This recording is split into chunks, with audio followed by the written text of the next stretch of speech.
یہ کتنا بڑا عمل ہے، یہ دین رحمت. اور کوئی شخص اگر اس عمل کو چھوڑ دے اور آمین نہ کہے یا آہستہ کہے، سنت کے خلاف کہے، تو اس کے لیے اللہ تعالیٰ کے غضب کے معاملے کا اندازہ کیجیے کہ اللہ تعالیٰ نے ایک تحفہ دیا، اتنا سا کام کر لو تمہارے گناہ معاف کر دوں گا، اور آپ یہ کہہ کر چھوڑ دیں، ٹھکرا دیں کہ ہمارے ہاں ایسا نہیں، ہمارے مذہب میں ایسا نہیں، ہمارے امام کی تعلیم میں یہ بات شامل نہیں.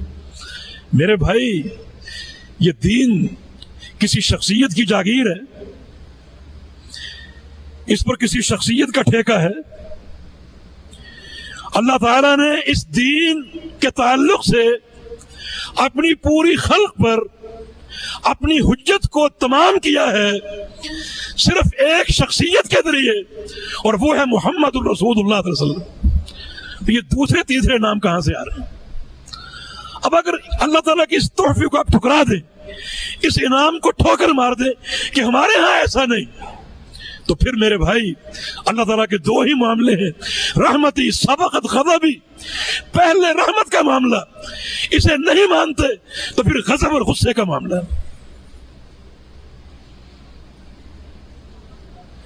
یہ بالکل چھوٹی مثالیں، اس طرح کی 20 مثالیں آپ کو مل جائیں گی. رسول اللہ صلی اللہ علیہ وسلم نے ایک حدیث میں نماز کو بندے اور پروردگار کی مناجات قرار دیا ہے کہ بندہ اپنے رب سے سرگوشیاں کرتا ہے، اپنے رب سے باتیں کرتا ہے. اور کیسے کرتا ہے؟ حالت قیام میں باقاعدہ اللہ اور بندے کے درمیان مکالمہ ہو رہا ہے، باقاعدہ باتیں ہو رہی. رسول اللہ صلی اللہ علیہ وسلم کا فرمان ہے، یہ صحیح مسلم کی حدیث کے الفاظ ہیں، اذا قال العبد الحمد للہ رب العالمین، کہ بندہ الحمد للہ رب العالمین کہتا ہے، اوپر سے اللہ جواب دیتا ہے کہ حامدنی عبدی، میرے بندے نے میری تعریف کا حق ادا کر دیا. یہ مکالمہ.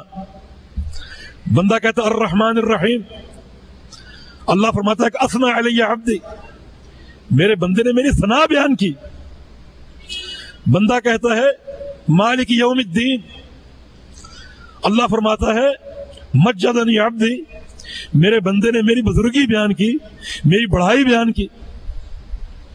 بندہ کہتا ہے ایاک نعبد و ایاک نستعین، اے اللہ ہم تیری ہی عبادت کرتے ہیں اور کسی کی نہیں، اور تجھ ہی سے استعانت کرتے ہیں اور کسی سے نہیں. اللہ فرماتا ہے ھذا لعبدی ولعبدی ما سأل، میرے بندے کے یہی لائق تھا کہ اس کا یہی عقیدہ ہو کہ وہ صرف میری ہی عبادت کرے، کسی اور کی نہیں، اور مجھ ہی سے مدد طلب کرے، کسی اور سے نہیں. میرے بندے کی یہی لائق تھا اور بندے نے اس عقیدے کا اظہار کر دیا. وَلِعَبْدِي مَا سَأَلَ، اب میرا بندہ جو مانگے گا دوں گا، جو مانگے گا عطا کروں گا. اب بندہ مانگ رہا ہے اهدنا الصراط المستقیم صراط الذین انعمت علیہم غیر المغضوب علیہم ولا الضالین، کہ یا اللہ ہمیں صراط مستقیم کی ہدایت دے، ان لوگوں کا راستہ جن پر تیرا انعام اترتا ہے، وہ نبیین ہیں، صدیقین ہیں، شہداء اور صالحین ہیں. اور اے اللہ ہمیں دو قوموں کے راستے سے بچانا، ایک مغضوب اور دوسرے ضالین.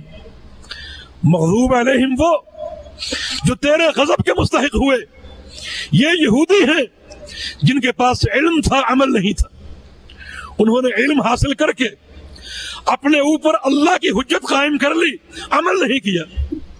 دوسرے ضالین عیسائی جن کے پاس عمل تھا علم نہیں تھا، اپنی خواہشات پر چلے، بڑوں کی پیروی کرتے رہے، بزرگوں کی باتیں، فلاں کا فرمان اور فلاں کا قول.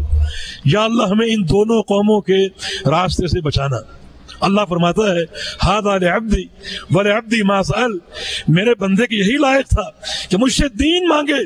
بندے نے دین مانگا، اسے دین بھی دوں گا، اور جو مزید سوال کرے گا وہ بھی عطا کروں گا. یہ مکالمہ، اور یہ مکالمہ، یہ مناجات سورہ فاتحہ کے ذریعے کتنی فضیلت ہے، کتنی عظمت ہے کہ ایک بندہ اپنے رب سے باتیں کر رہے اور اللہ جواب دے رہے. اس سے بڑی عظمت کیا ہو سکتی؟ اللہ تعالیٰ نے کتنا بڑا انعام دیا.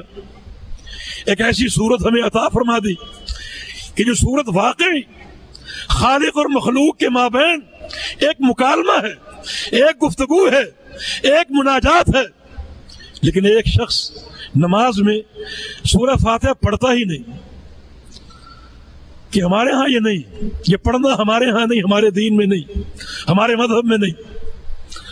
بتائیے اس کے ساتھ اللہ کا کیا معاملہ ہوگا، رحمت کا یا غضب کا؟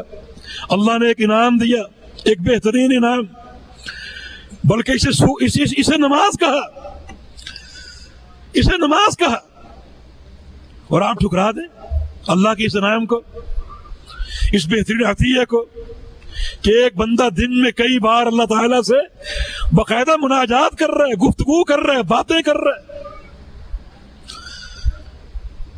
تو یہ بالکل وہ عام مثالیں ہیں جو ہماری روزمرہ کی زندگی میں ہمارے سامنے آتی کہ یہ دین کس قدر رحمت کا معاملہ کر رہا ہے، کس قدر رحمت کا معاملہ.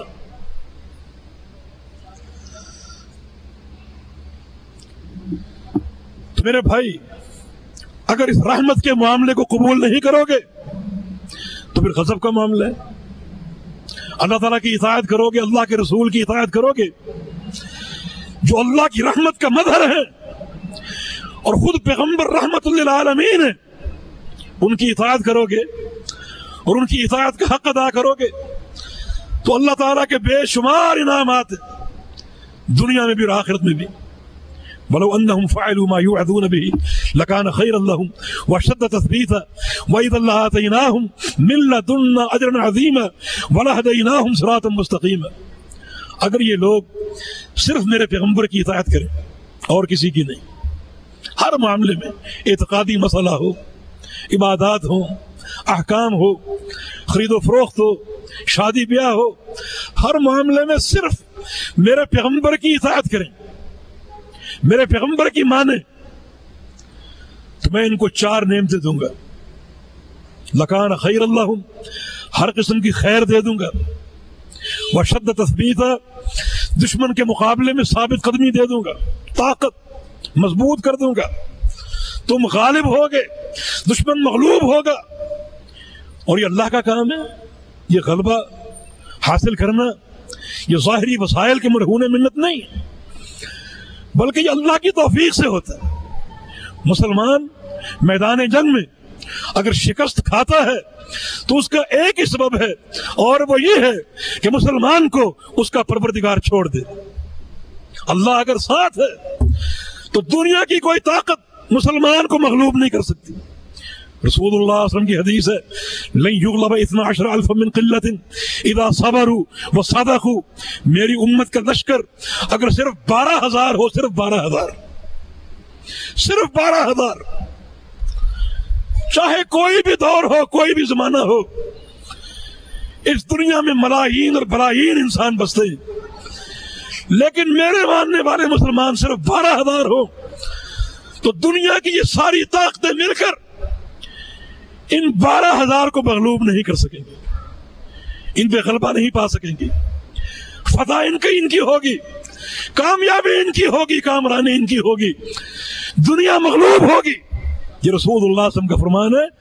لیکن فرمایا کہ 2 شرطیں ہیں ساتھ. اذا صبروا وصدقوا، کہ وہ 12,000 افراد صبر کریں، صبر کرنے والے، اور دوسرا وہ سچے ہوں، سچے اللہ تعالیٰ کے ساتھ تعلق میں سچے ہوں، رسول اللہ صلی اللہ علیہ وسلم کی پیروی میں سچے ہوں، رسول اللہ صلی اللہ علیہ وسلم کی محبت میں سچے ہوں، جہاد کے مشن میں سچے ہوں، گفتار کے سچے ہوں، کردار کے سچے ہوں، ہر اعتبار سے صداقت ان کا نصب العین بن جائے. تو فرمایا کہ صرف 12,000 افراد پوری دنیا پر غالب آ سکتے ہیں، اور پوری دنیا مل کر بھی ان کا کچھ نہیں بگاڑ سکتے.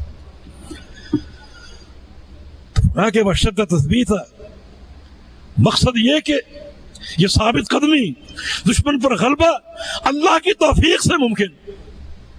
اور اس کا راستہ کیا ہے؟ پیغمبر علیہ السلام کی اطاعت، پیغمبر اسلام کی پیروی.